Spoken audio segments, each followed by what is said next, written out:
No, it is clear. But you build a house.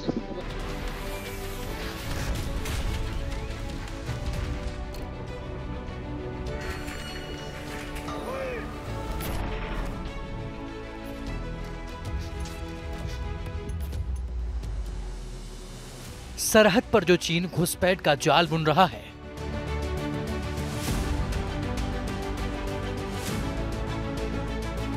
Border पर जो dragon बार बार बारूदी fun उठा रहा है,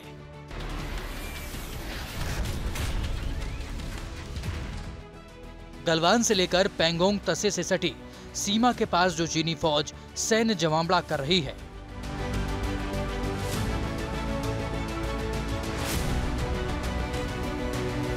उसके विस्तारवादी कदमों को नेस्तनाबूद करने के लिए भारतीय सेना भी लगातार अपनी तैयारियों पर धार दे रही है।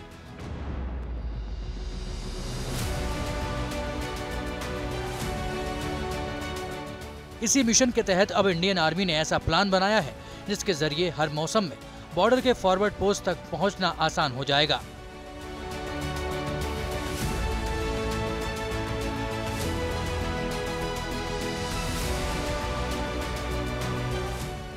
क्योंकि भारतीय सेना सीमावर्ती इलाकों में तैनात सैनिकों तक सामान पहुंचाने के लिए जानवरों पर निर्भरता कम करने के लिए लगातार नए नए तरीके इजाद कर रही है। इसी प्लान के मुताबिक सेना रोबोटिक खच्चर और ड्रोन के इस्तेमाल पर फोकस कर रही है ताकि पहाड़ी इलाकों में चुनौती भरे रास्तों पर इनकी मदद से हर मौसम में जवानों तक सामान और गोला बारूद पहुंचाया जा सके। रोबोटिक खच्चर किसी भी तरह के ऊंचे नीचे रास्तों पर चल सकते हैं। ये 70 से 80 किलोग्राम वजन उठा सकते हैं। एलईसी पर इंफ्रास्ट्रक्चर खड़ा किया जा रहा है। भारतीय सेना पर्वतीय इलाकों में अंतिम मील की कनेक्टिविटी के लिए धीरे धीरे एनिमल ट्रांसपोर्ट की जगह ट्रक, ऑल टेरेन व्हीकल और रगेड टेरेन व्हीकल ले रही है। भारतीय सेना के मुताबिक बॉर्डर इलाकों की भौगोलिक स्थिति और टेरेन को देखते हुए यहां अभी तक एनिमल ट्रांसपोर्ट ने अहम रोल अदा किया है, लेकिन इन इलाकों में जैसे जैसे इंफ्रास्ट्रक्चर बनता जाएगा वैसे वैसे सेना एनिमल ट्रांसपोर्ट को कम करती जाएगी। इस मिशन को अंजाम देने के लिए भारतीय सेना को 100 रोबोटिक खच्चर की जरूरत है। इसके लिए रोबोटिक खच्चर का प्रोटोटाइप तैयार हो गया है और इसे गर्मी के मौसम में टेस्ट किया जा चुका है, लेकिन एलएसी पर असली दिक्कत बर्फबारी के सीजन में होती है। इसलिए रोबोटिक खच्चर का ट्रायल बर्फीले इलाकों में किया जाना है। रोबोटिक खच्चर की खासियत की बात करें तो इसमें सेल्फ रिकवरी कैपेबिलिटी होनी चाहिए ताकि बड़ी से बड़ी बाधा को पार करने में सक्षम हो, यानी गिरने पर उठकर वापस अपने रास्ते पर चल सके। रोबोटिक खच्चर ऐसा हो जो -20 डिग्री की भयंकर सर्दी से लेकर 45 डिग्री वाली हाहाकारी गर्मी में ऑपरेट किया जा सके। इसमें बैटरी इतनी होनी चाहिए कि कम से कम 3 घंटे लगातार एक्शन दिखा सके।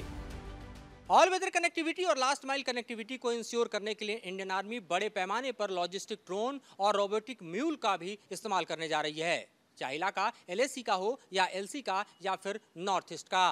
अपने सैन्य साजो सामान या फिर रसद में किसी भी मौसम में किसी भी तरह की कमी अब इंडियन आर्मी नहीं झेलेगी। भारतीय सेना अभी हाई एल्टीट्यूड एरिया में रसद से लेकर हथियार पहुंचाने के लिए खच्चरों का इस्तेमाल करती है, जो सेना के एनिमल ट्रांसपोर्ट का बड़ा हिस्सा है। सेना मान रही है कि साल 2030 तक एनिमल ट्रांसपोर्ट घटकर 50 से 60% रह जाएगा, लेकिन भविष्य में भी एनिमल ट्रांसपोर्ट की कुछ हद तक जरूरत बनी रहेगी। हालांकि जब सिक्के में बादल फटने से सड़कें बह गईं और खराब मौसम में हेलीकॉप्टर भी उड़ नहीं पा रहे थे, तब एनिमल ट्रांसपोर्ट ही सबसे बड़ा सहारा बना। ऐसे में बदलते वक्त के साथ फॉरवर्ड पोस्ट पर पहुंचने के लिए तकनीक जरूरी है। इसी प्लान के तहत लॉजिस्टिक ड्रोन का इस्तेमाल गेम चेंजर साबित हो सकता है। ये अनमैन्ड यूएवी है जिसका इस्तेमाल अंतिम मील तक जरूरी सामान पहुंचाने में किया जाता है। इसके जरिए सैनिकों तक राशन, मेडिकल किट, सैन्य उपकरण और गोला बारूद भी पहुंचाया जा सकता है। इसे रिमोट से कंट्रोल किया जा सकता है। इतना ही नहीं, इसमें वापस लौटने की क्षमता होती है, इसलिए ऐसे ड्रोन एलएसी के मोर्चे पर कारगर साबित हो सकते हैं।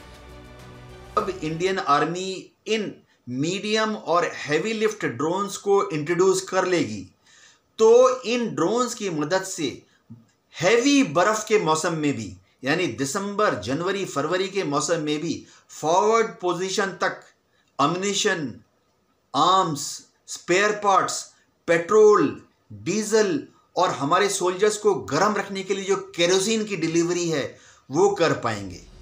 ट्रांसपोर्ट व्हीकल के अलावा चीन की चालबाजी से निपटने के लिए भारत LAC पर सभी फॉरवर्ड पोस्ट के पास कम से कम एक हेलीपैड बना रहा है ताकि चिनूक जैसे हेलीकॉप्टर की लैंडिंग करवाई जा सके।